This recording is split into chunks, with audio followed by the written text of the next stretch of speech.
Yeah, today I want to show you how to put back in our reset C-spin.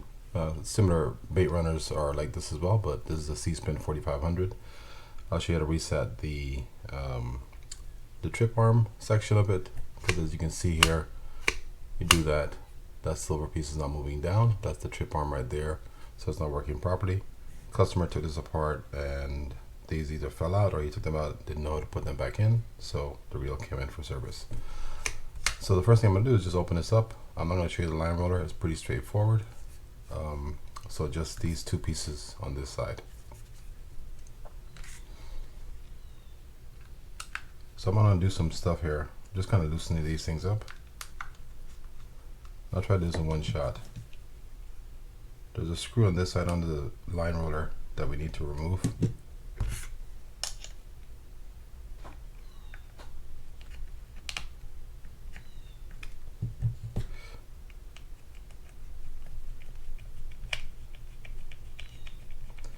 And I'm keeping my finger kind of over here because there's a spring under there that I don't want to kind of shoot anywhere.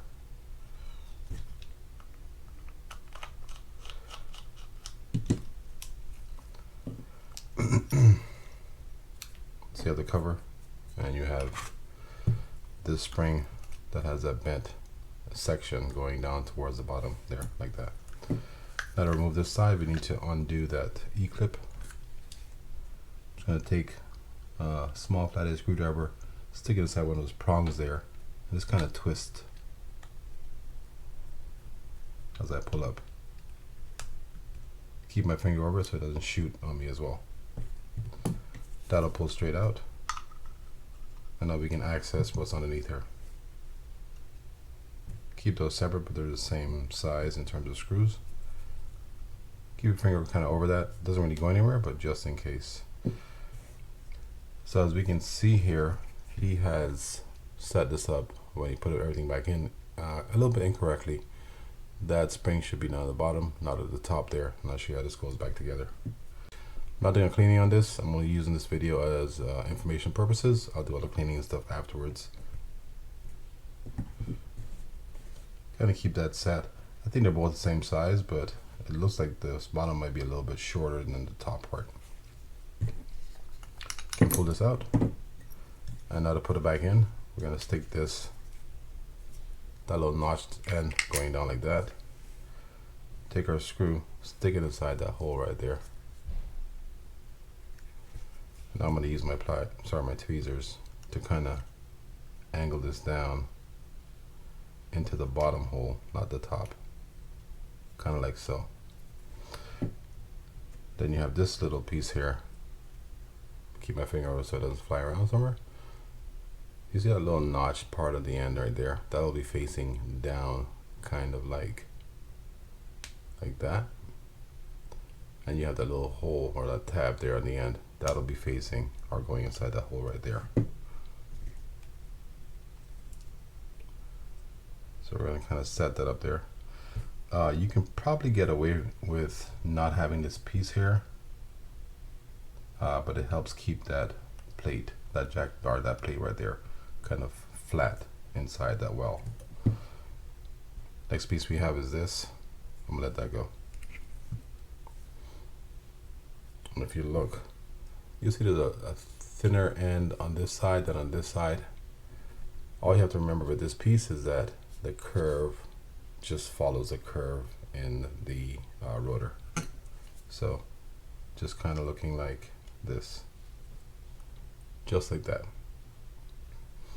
Now we can kind of just cover this up.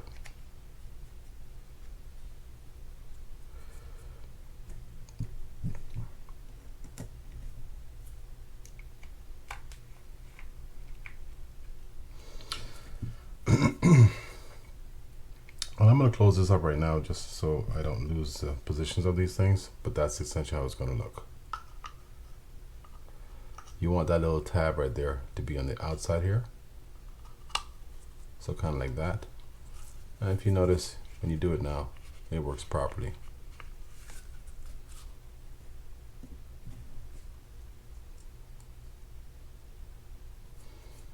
I'll take my tweezers or my pliers, lay that in there, make sure it's in that channel, then pop it straight down. Now we can take this spring. Remember that bent end is going to be at the bottom part, just like so. And I'm going to leave that uncovered because it's a little easier to do it this way. Ideally you want to do this end first and then this end afterwards, but either way it can work. Stick it inside the hole. Keep my finger up so I can keep that point right there raised up. And I'm trying to find that hole for you guys.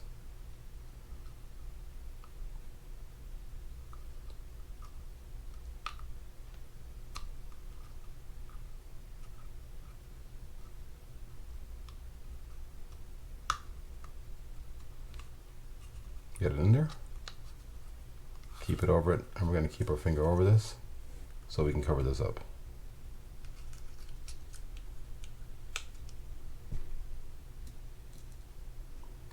Now the reason you keep your finger over this, the bail arm here, is because you don't want it shooting out on you and losing the position that it's in.